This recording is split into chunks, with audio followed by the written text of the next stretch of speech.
Okay, can you hear me? Yeah. Good morning. Good afternoon. We just went over to noon. All right. Okay. You're gonna wait for that for later. I'm gonna do. Okay. Okay. Cool. Yeah, well, that's always the issue. This. Are you going at a time where? All right, hello, everyone. Welcome to On the Menu. If you're new here, On the Menu is a monthly lunch and learn series that we host here at the Frontier RGP, and we switch the subject every month. So make sure to keep your eyes on our upcoming event. That will be next month on July 25th.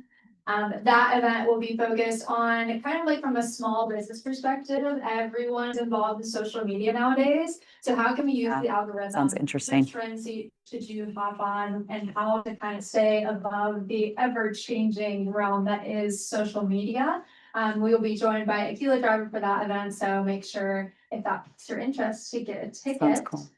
Other events that we got going on or out of office is tonight, which is a happy hour that happens from 4:30 to 6:30. It's a great way to network, meet other people. And tonight we have a special activation, which will be with NC Eclectic Esports. Oh. For anyone who does not know what that means, is basically they're going to come in and bring some really cool video games so you can play, connect, and work toward the championship where you'll get a grand prize. Oh my So gosh. that would be really awesome. And tonight, yeah. And then lastly, over at Boxyard, which is our sister company, we are celebrating 4 years out in the park. So we're really excited. It'll be a long 2-day extravaganza starting Friday night and lasting all day Saturday. If you have kids or families, Saturday morning to afternoon is going to be the best time. And if you're just hoping to spend some time by yourself or with some friends, that Saturday afternoon and Friday afternoon are going to be just right for you. So thank you for joining us again today. We are presented by Segra. So we're really thankful to have that sponsorship so we can be here with you today. And then additionally, we are here with Megan. Yay, hi. She is an NC State professor who specializes in topics like this on a graduate level. So we're excited to have her. So please help me welcome. Thank you. Thank you. Thank you, Sarah Beth. Thank you, everybody, for being here too in the middle of your day. I really value your time and joining us. In order to get started, we had a quick activity that we'll return to. So if you haven't had a chance yet to put your Post-it note up on the board, we'll have some opportunity to do that later on in our session. So just to get started, as Sarah Beth mentioned, I'm Megan Manfra. I'm a professor at NC State, and I'm also the founder of Action in Professional Learning. And we work with organizations to evaluate their programming, to engage in some strategic planning, and also seek out external funding using action research methods. And so I'm delighted to share some of these methods with you today. My aim is to provide an overview of action research and help you come away with strategies that you can put into practice today or tomorrow, right into your professional life. In order to organize our session, I have some resources available for you here. These will, you can return to after the session to go into a little bit more detail with some of the things that I'll share today in person. For those of you who are joining us online, you can also access these using the QR code or the URL. What you'll see in this folder is a copy of my slides, the first chapter of my book on action research, as well as a sort of handout worksheet for you to plan your first action research project. I'll give you a minute if you want to get that.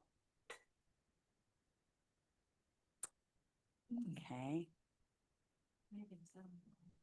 Yes, and you can also, link it through the card or some of the materials. So again, for those of you who are at home, everyone in the audience here has a Post-it note that we use to put a value statement on.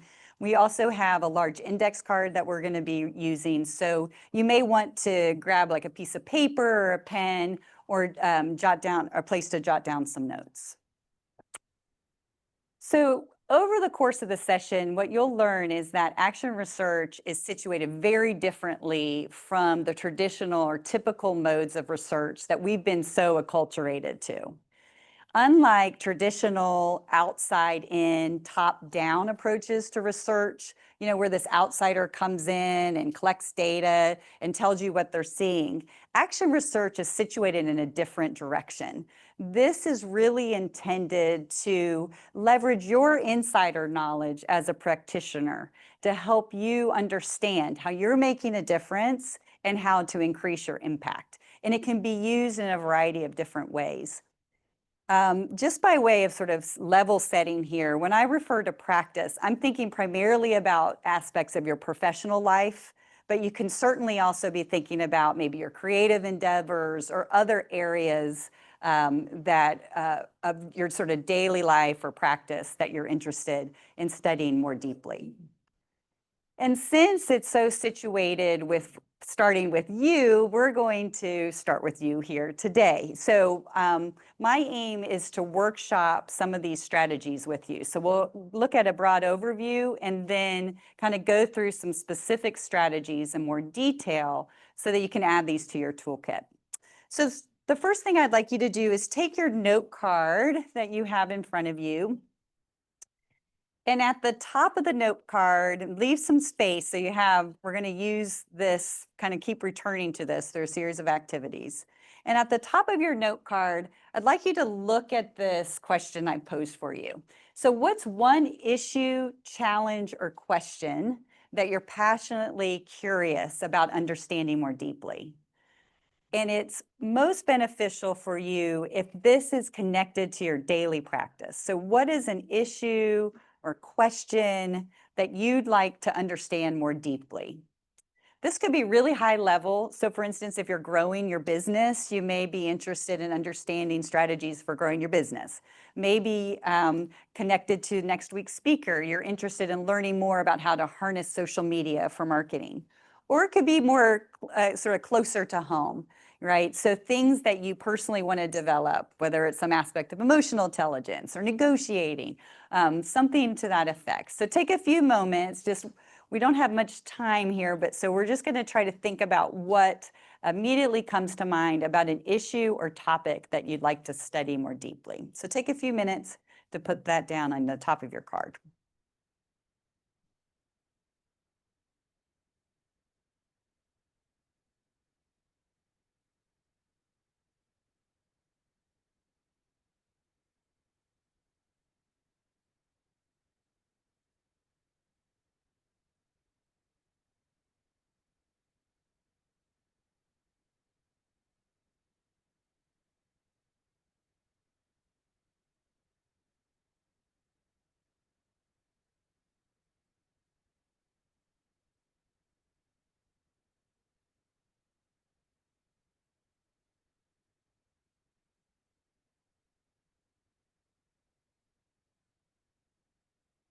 Okay, so now you've sort of surfaced an issue or a problem that you want to study in more detail.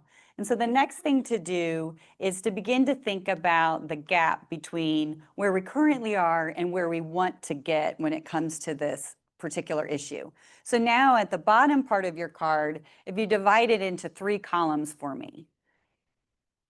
So we have your bottom of your card, we'll divide it into 3 fairly even columns. On the left-hand side will be the current state. In the middle, leave some room for the gap. And then on the right-hand side will be your desired state, where you hope to be. So we have these 3 columns here, the current state, the gap, and then your desired state. Now, where I'd like you to start, though, is in that far right-hand column. Where do you want to be? Where do you want to head? What's your desired state? So thinking back to some of our examples we talked about, for instance, with social media, what would be your ideal when it comes to social media engagement, for example? Or where would you like to see your business grow? Or where would you like to see yourself making more of an impact in the lives of the people that you work with? So start off in that right-hand column, jotting down your desired state.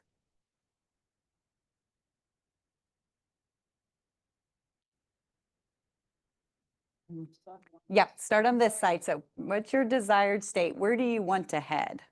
Or where do you want to end up? And this can be bright sky thinking. Go big here. What would be sort of your ideal, where you really would feel like you've done some significant work or growth?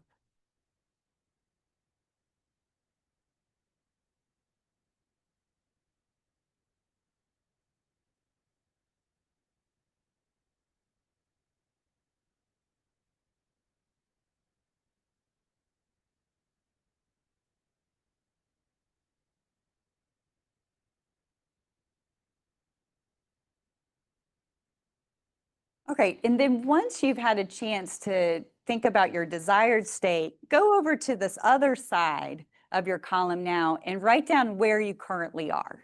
So where are you now? What's sort of the status quo around this issue?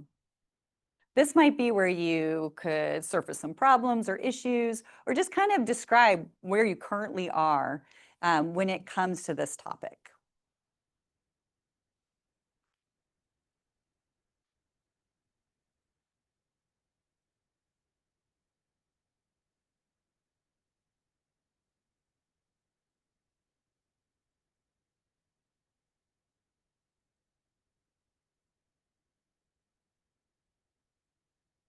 All right, great. So we have our current state, we have where we want to go. Now the hard part is what's happening in the middle here.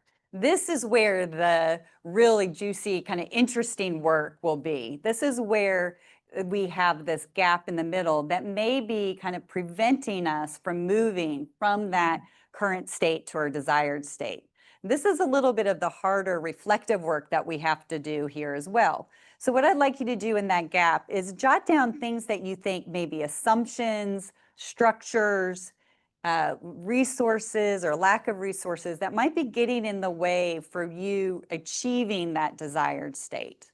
Because once we can begin to surface what's happening in the gap, then we can begin to address them. So take a few minutes to look at the middle.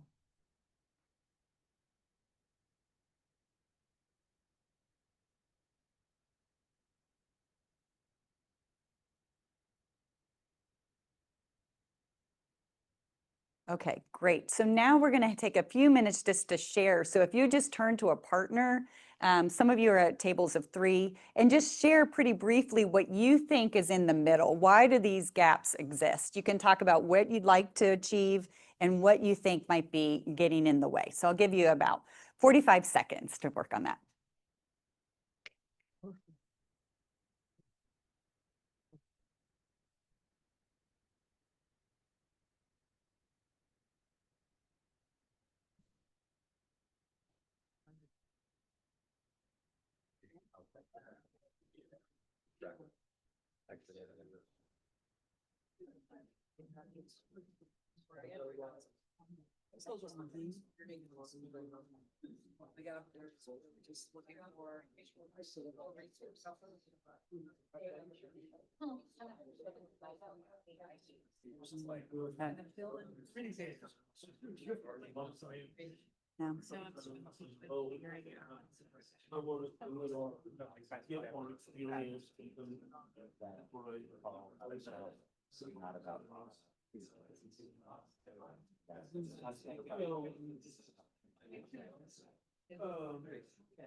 Do you guys work with private ownership, or do you have to have state-owned property?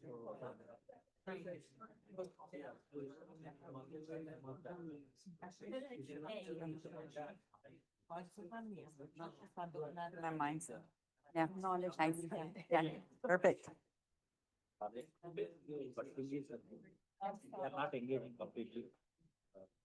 Maybe they have a 3 months plan. After a month or 2, they lose interest. How do we fully engage them? Cool.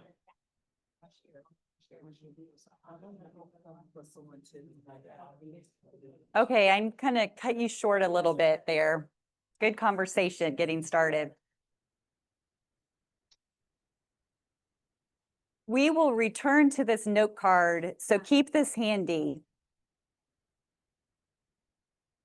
What we'll be doing over the course of the session is keep returning back to this problem statement, to the current state, and to where you hope you go. One of the things that I want to just really clarify is that action research is iterative, in that what you set out to do at the outset may change or evolve as you gain new knowledge and understanding.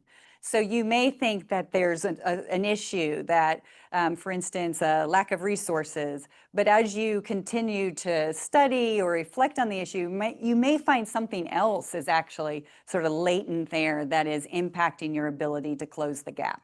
So we can return to this. You don't have to be wedded to what you state at the outset, but it can continue to evolve. As I mentioned before, action research is oriented differently than our traditional outside-in, top-down approaches to research. What's really of interest here is that insider knowledge that each of you possess. That could be referred to as your practitioner knowledge or your craft knowledge.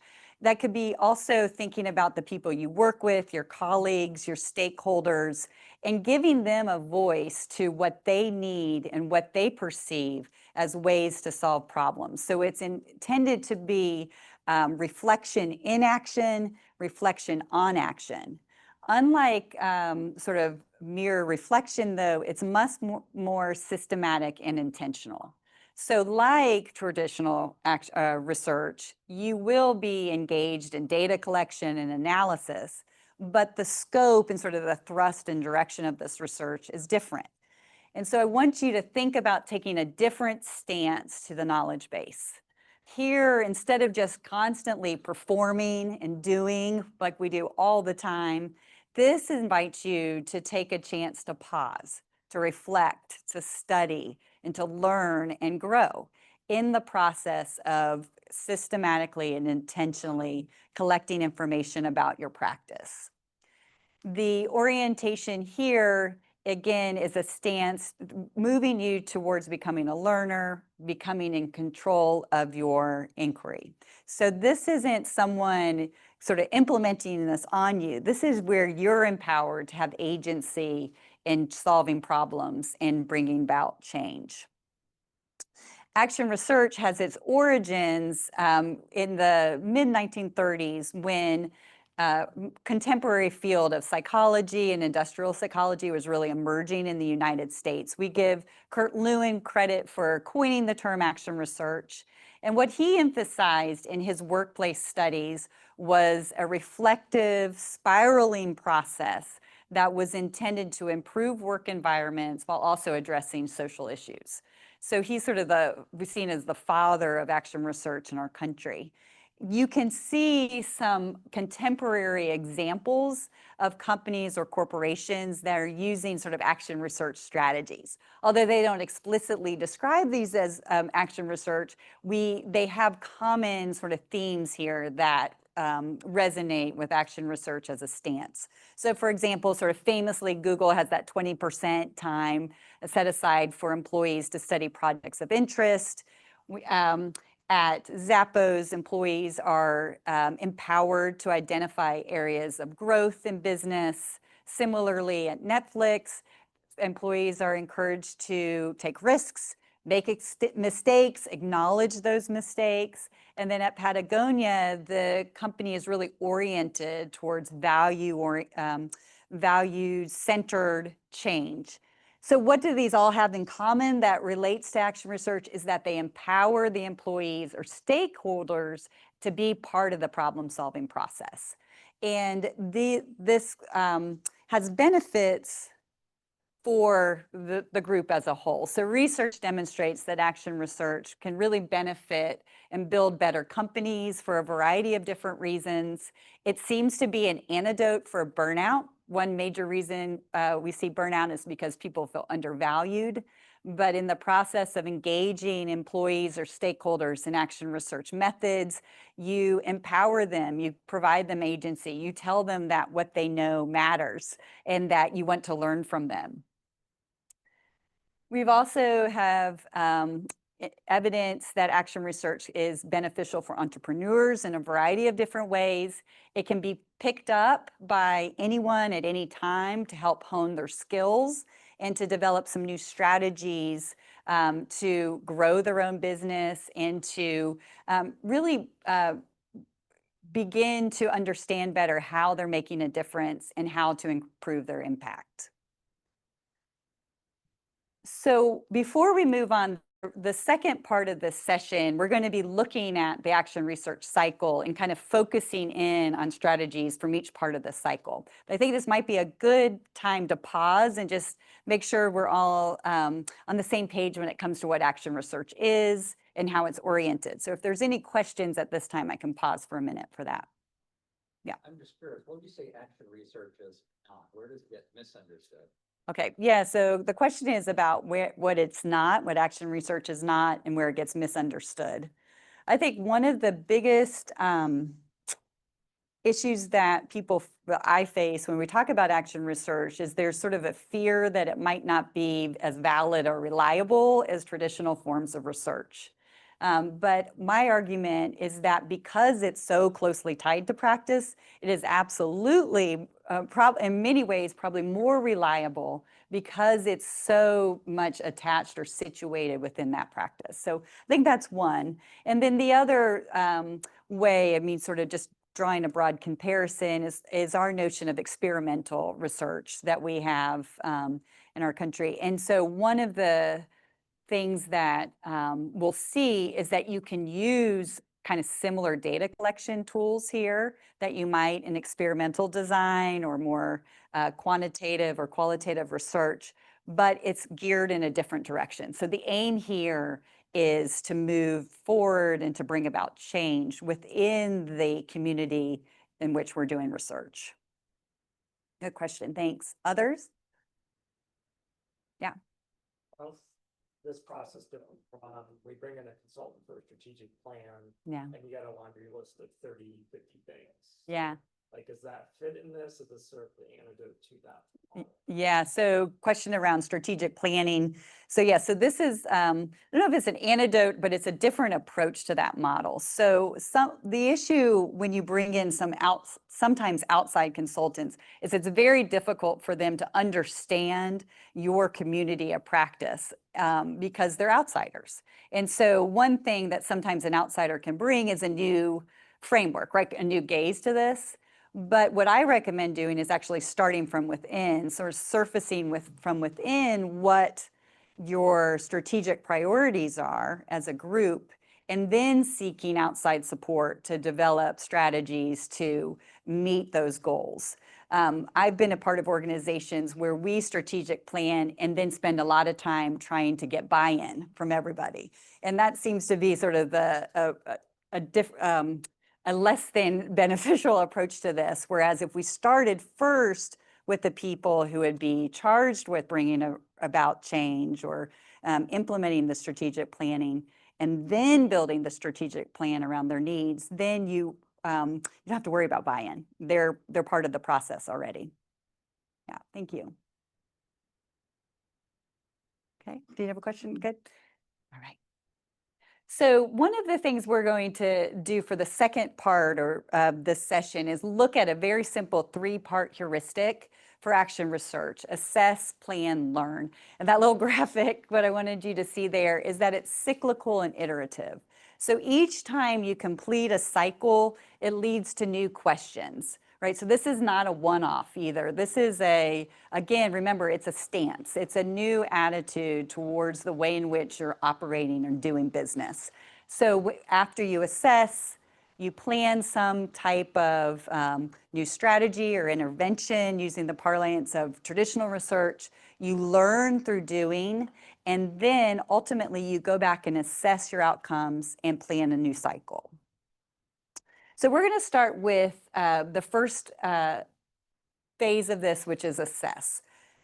This is really where you'll take sort of a bird's eye view or comprehensive look at where you are. We already started doing this with our gap analysis, right? So this was where we began to look at the status quo and where we want to go. This is a really important step for beginning to think about all of the metrics or data that you already have access to. And here we're talking about data that can be very formal. So these can be a variety of metrics. Maybe they're spreadsheets or numerical data about, for instance, the number of visits to your website. Or they could be more informal approaches where you're able to get a wider variety of feedback from your stakeholders. So there's a variety of different strategies here. Probably some of these look familiar to you. We're going to focus in a bit more on the nominal group technique in a minute, but similarly to the gap analysis, a needs assessment would, so going back to the strategic planning thing, would start with where we're looking for, where we identify need within our organizations and groups, and then thinking about how to address those needs through our processes. And then you might already have some surveys or questionnaires, much more formal approaches to collecting data that you can rely on. The last one here, short duration interviews.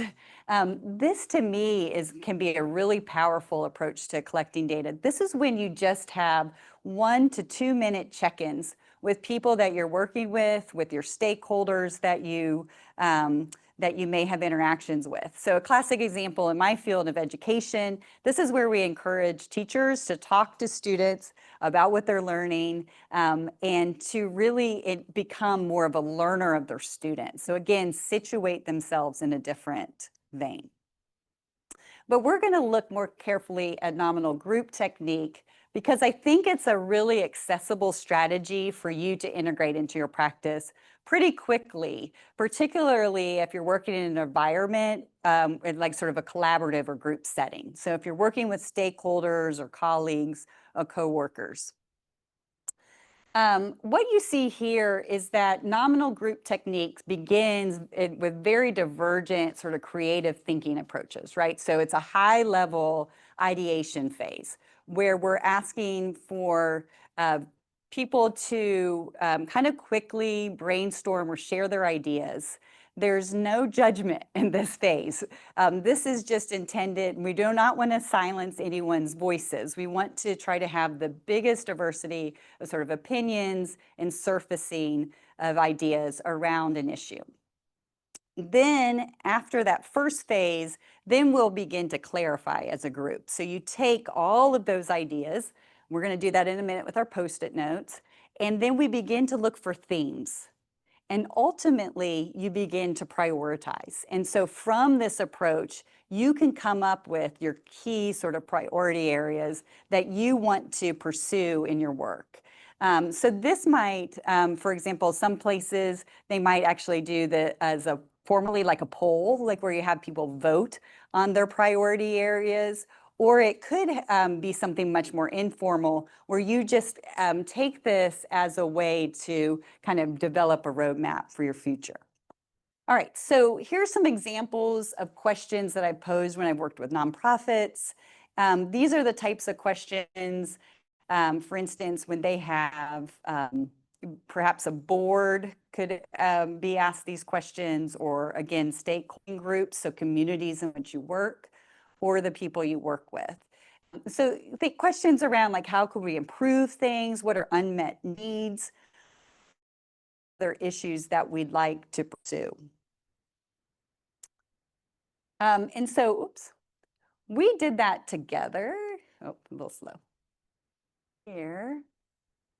Earlier today. So we have all these Post-it notes. And what I did was ask you guys to share your values and organize, share your values. So we have this large sort of set or list of values here. And so our next step would be to begin to organize these, right? So let me just tell you some of the things we have. Right away, there's 3 people who wrote meaningful work. So that's sort of bubbling up as a priority value when it comes to practice. Then we have some other values here like sustainability, growth, challenge, competence, happiness. So there's a kind of, we begin to see sort of the range of values that are espoused by this group. And then when I started to kind of look And another direction, the loyalty, honesty, truth, authenticity. So here we're beginning to see, I think, around maybe a big picture, or I'm sorry, like sort of a categorization here around integrity as being a major value for our group. So based on what we see here, the next step would be for us to then prioritize which of these values do we want to study more deeply, or which of these values do we want to prioritize in our work? And then based on that, we can begin to launch strategies or action research to develop ways to better meet or better make our work meet our values. So in this way, what I just kind of wanted to point out again is that data is everywhere. So this is intended to really be attached very closely to your own everyday practice. Action research will not work if it problematizes your lives further. We want this to be attached to your daily practice in a way in which you're able to access empirical data to support your process of growth and development. So looking back at your note card, I want you to think about potential sources of data related to your practice that you might be able to collect. What data do you already have access to? And what are some key stakeholders that you could engage? Are there people who are in similar positions of you at other companies or organizations that you could work with? Are there people that you work with that you could engage? And so kind of thinking about multiple places where you can begin to plumb the data in your research. So once we've assessed where we are, so we've identified those key issues, in this case, as a group, we've identified our key values, then it's time to develop a plan. One important step here is to look at other experts around this issue. So read, learn, there's a ton of great sessions like the one we're in today, where you're able to gain expertise from others and then begin to break down that large issue. Chances are in the top of your note card, it might be a fairly large issue that has many facets to it. And so my recommendation is that you begin by kind of narrowing that, break that down into meaningful pieces. And the way you proceed then is through a series of strategies, including one we'll look at more in more depth about the theory of change, setting SMART goals, allocating resources and time to this, developing a timeline, and then again, developing new sort of data collection tools that might be advantage for you. So again, these could be surveys or interviews, formal things, or opportunities when you begin to take notes as you're in meetings or in interactions with people. Okay, so this is the planning phase when we begin to articulate our strategies. So your turn. So looking at your note card, probably at this point, we're gonna have to flip it over. And here, what we'd like to do is begin to develop your theory of change. So this is the gap. This is how you're gonna close that gap. The first thing I'd like you to do is identify what you think might be a strategy or idea that you can implement to address that issue. So what's something sort of immediately available to you? So write that at the top to close the gap.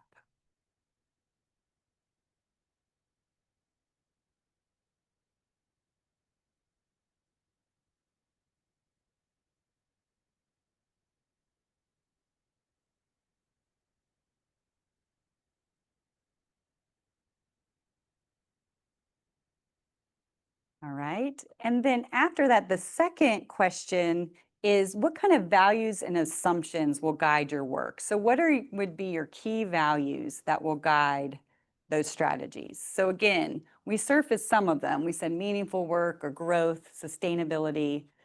You can be a new value that you hadn't listed before. So what new ideas and strategies, and then what values or assumptions will guide your work?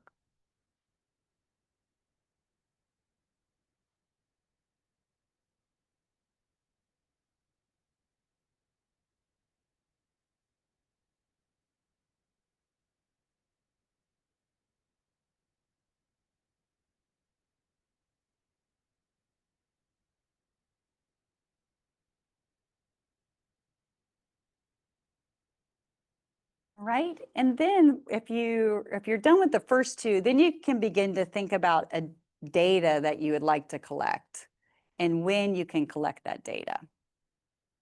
So again, think about maybe you have an upcoming meeting and you could collect meeting minutes, or we'd call them field notes. So where you're jotting down what people say or the issues that are surfaced. Perhaps you can convene a group of stakeholders and engage in that nominal group technique with them. Or perhaps you can look at some data that you've already collected in a new way. So look for it for using different questions.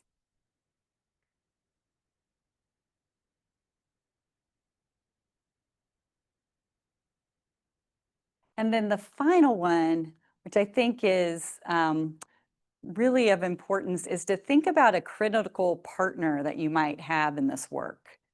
This could be someone who has very little knowledge of your work and can provide like fresh eyes to what you're thinking and your ideas, particularly when you get to the point where you're trying to make meaning of the data you collect. Or it could be someone who also knows deeply and shares a common cause with you. So is also interested in improving around the same issue. Action research can be a risky endeavor because you're opening yourself up in your practice for critique, right? So you're really critically reflecting on your work and how you're approaching your work. And so to open yourself up to that can be may feel isolating, may feel risky. And so with a critical friend there, helping you make sense of what you're finding, hopefully it can ease some of that risky feeling.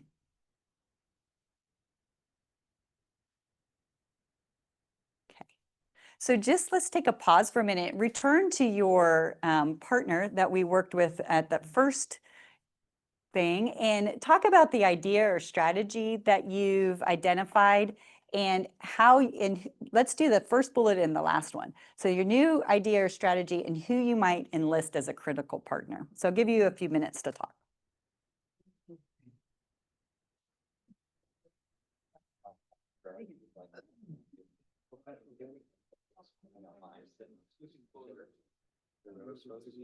It's about how do you make fun with these interactive, disruptive,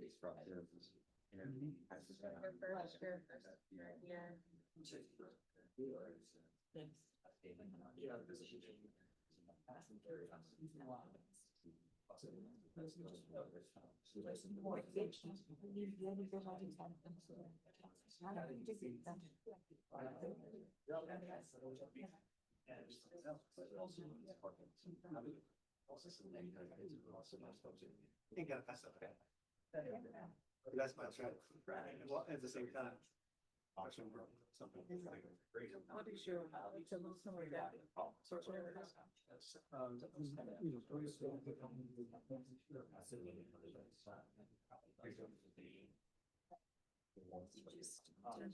Some of these things.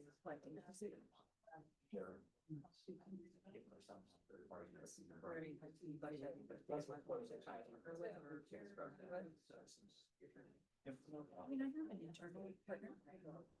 Yeah, it's like, well, So it's just the first one.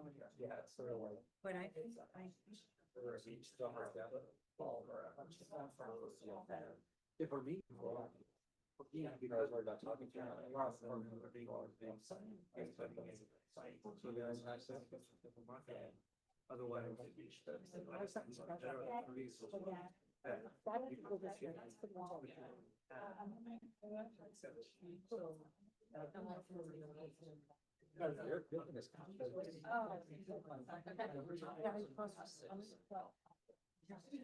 Yeah, yeah, sometimes I flash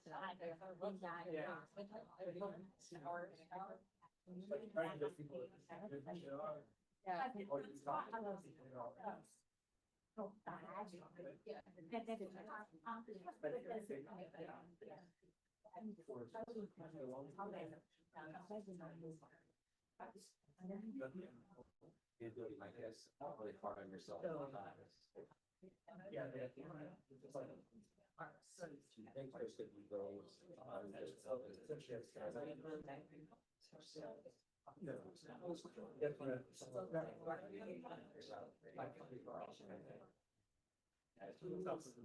So on the development side, you have to know the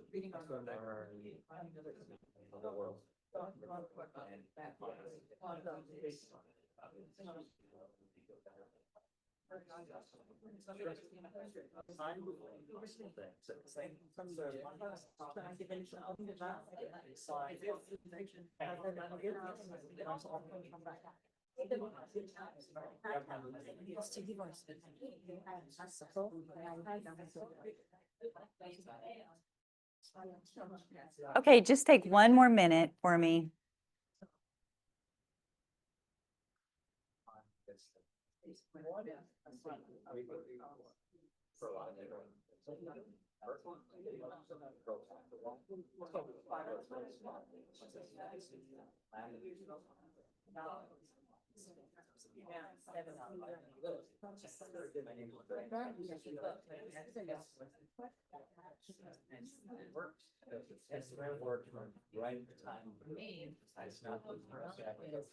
Okay, let's all come back together. Thank you. That was great conversation. I'm cutting you off again.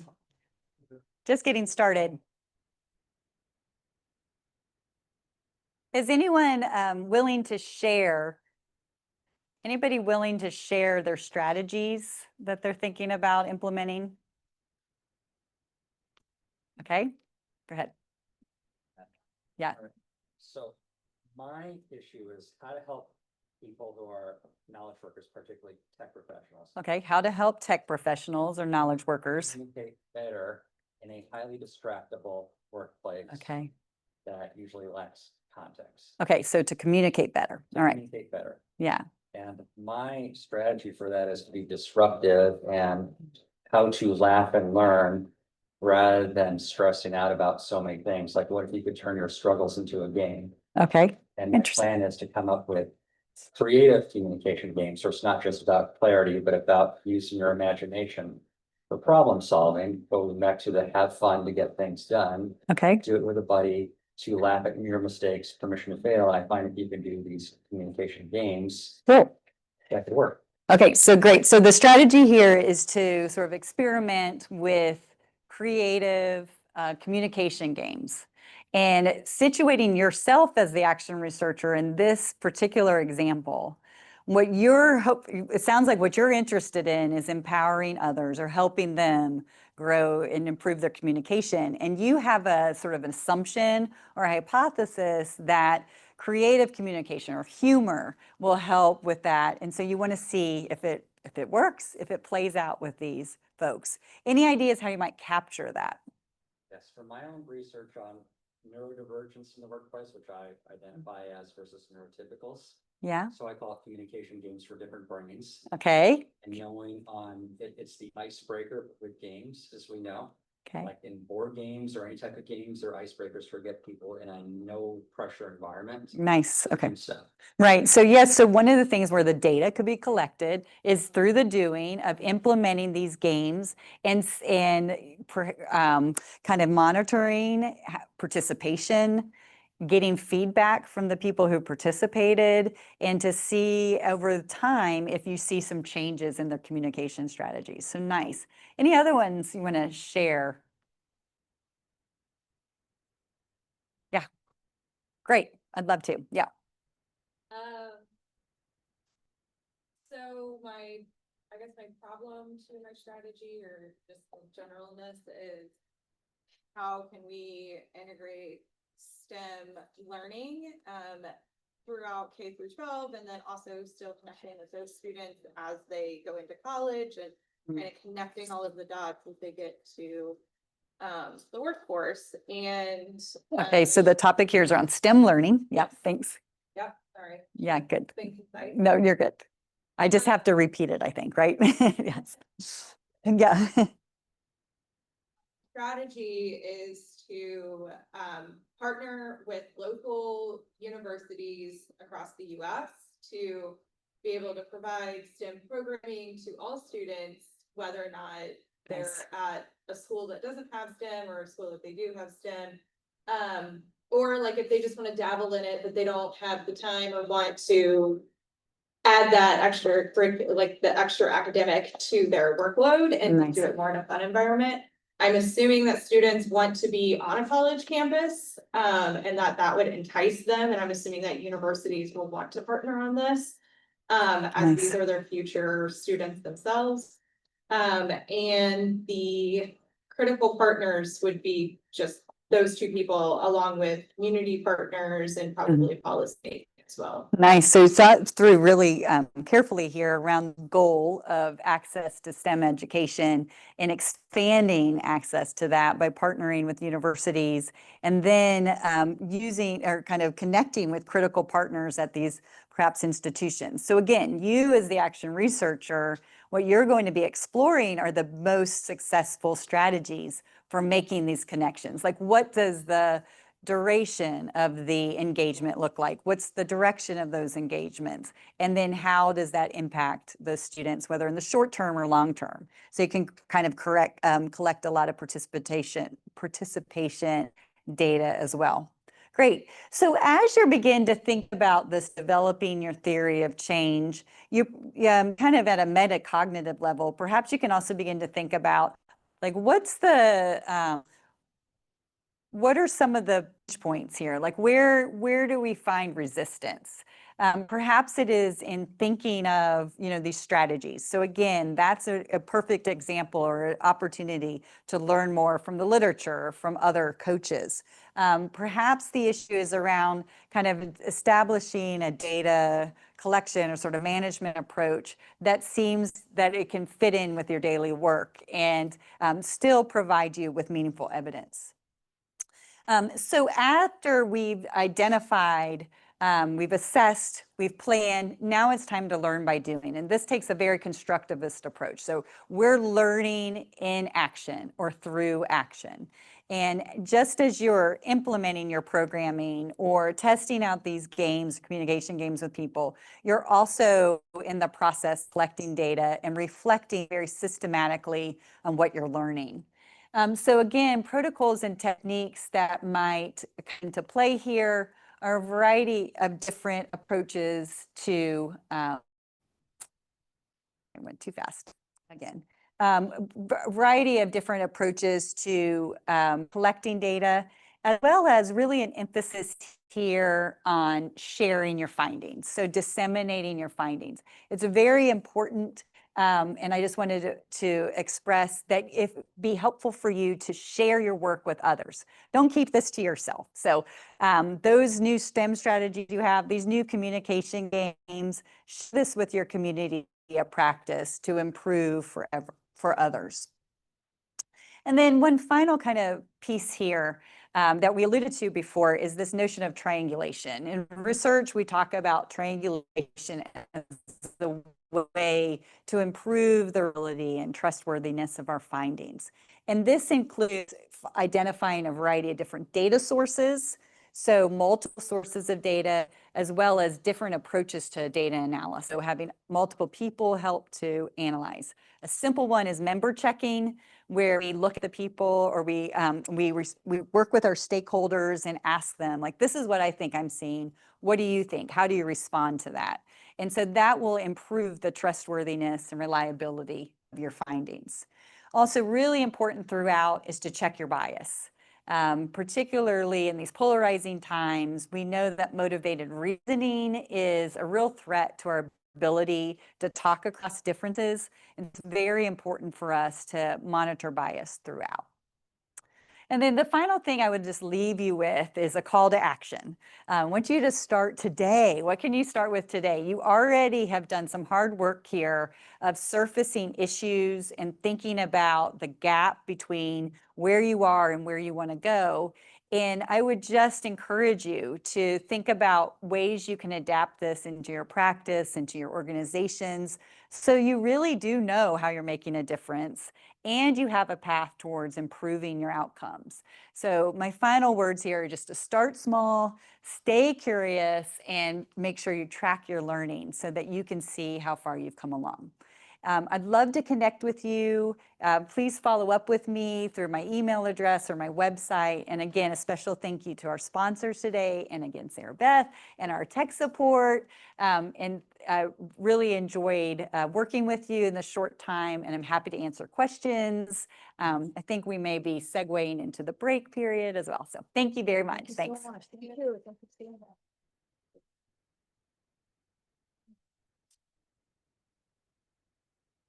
Hi, everyone. Thank you for joining us today. If you have any questions, feel free to linger and ask that again, but otherwise, I hope you have a great rest of the day. Thank Bye. you. Yay. There's no more rain. Thank you. Yep. So are you doing strategic planning? Right.